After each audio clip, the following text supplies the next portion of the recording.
Hello from Canberra Airport, where I just arrived from Melbourne on the A220, and I'll be flying back in business class in a few hours, so let's go check in.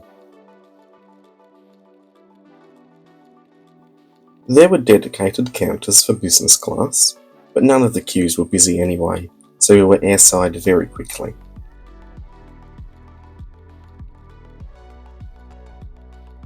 Canberra has a business lounge available for use, but given that the regular Qantas Club isn't open on weekends, anyone with lounge access was directed to use the business lounge.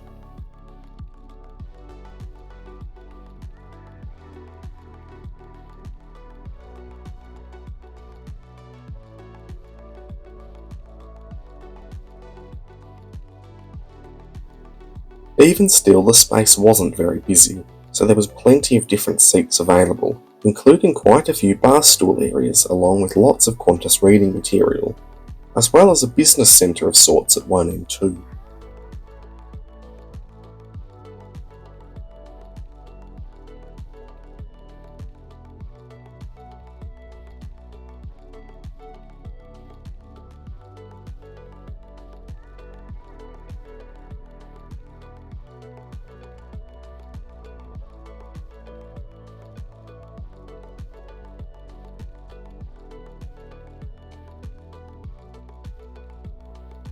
In terms of food, breakfast was still being offered when I arrived, which was a decent selection of eggs, salads and pastries.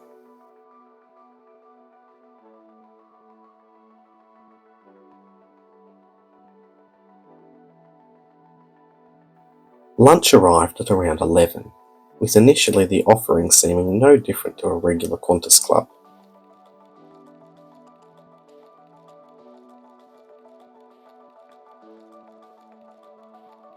There was a hair in one of the cakes though, so maybe that's where the premium difference of the business lounge is hiding.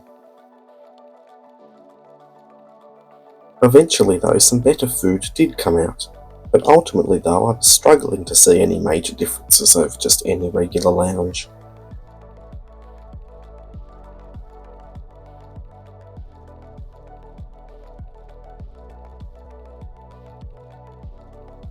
Our plane arrived after doing a round trip down to Melbourne, so unfortunately we still wouldn't be flying on the broccoli green livery today.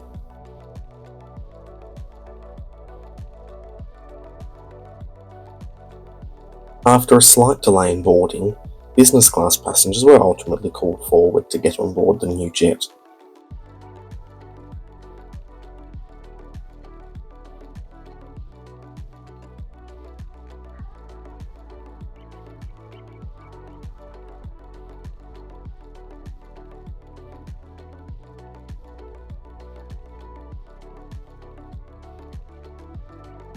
My seat for this short flight back to Melbourne is 2F, which still comes with a pretty good view back over the wing.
Welcome aboard your QantasLink service down to Melbourne.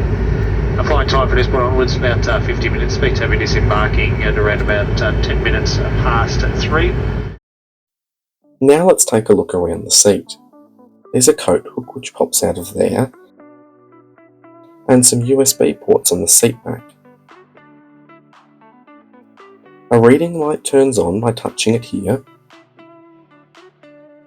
and the device holder is deployed by folding this down and pulling up the hook.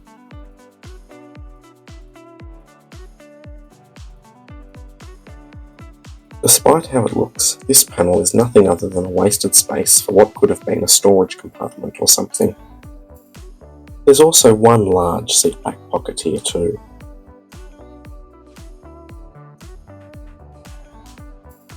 The footrest is a standard one for business class, and it's deployed using your feet into a few preset positions.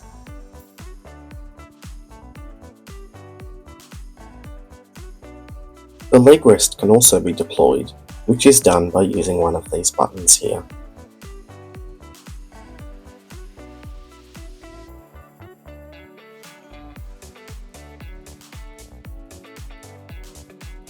Tucked into the side of the seat are more USB ports and a wireless charging area, although AC power points are nowhere to be seen, which is odd considering they are in economy. The seat is made of a comfortable dark leather, a different style choice for Qantas, and comes with a large adjustable headrest. The seat recline is also adequate, but no one on this flight seemed to recline as it was very short.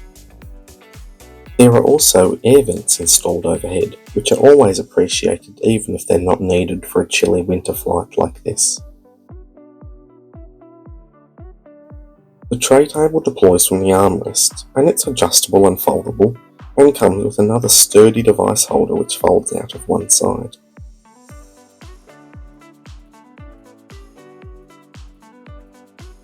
The meal was honestly a bit disappointing. The cheese and bacon croissant was still nice, and there was a good selection of drinks too, but in no way was it giving off much of a premium vibe. I get that it is a short flight, but considering that the croissant still has to be warmed in the oven, and it's all just served on one tray anyway, they could very easily have served a more proper main meal, because my view is that anything you could feasibly eat with your hands is not really business class food. Plus, the small lint ball sitting on the large plate by itself just looks sad. Enough of the negativity though, let's finish the seat tour. There's a small ledge on the other side of the armrest, so I suppose you could put a drink or something there. And lastly, there's two very large windows at every row here in business class. The bathroom was nice looking, very clean, and honestly it didn't feel cramped or small at all.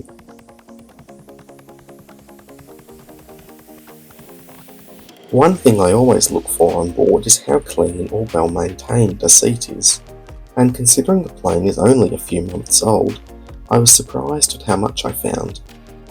There were a few nicks like this in a few different places, and a weird stain on the back of the seat in front. Plus the armrest and other surfaces weren't really the cleanest of things either. There's entertainment on board through your phone, which you can check out in last week's A220 economy video, as well as free Wi-Fi for everyone, which is great for things like tracking your plane on flight radar or listening to the ATC of your flight.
Today we parked at the brand new gate of Terminal 1, which we were all disappointed to learn that the aerobridge wasn't yet operational, so we'd have to disembark using the stairs in the rain.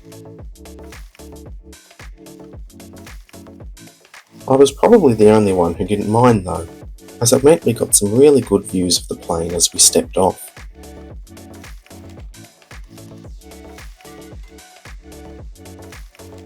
Overall, that was an okay flight. The seats were pretty good, but the food was very underwhelming and I struggled to find much of a premium benefit in the rest of the experience.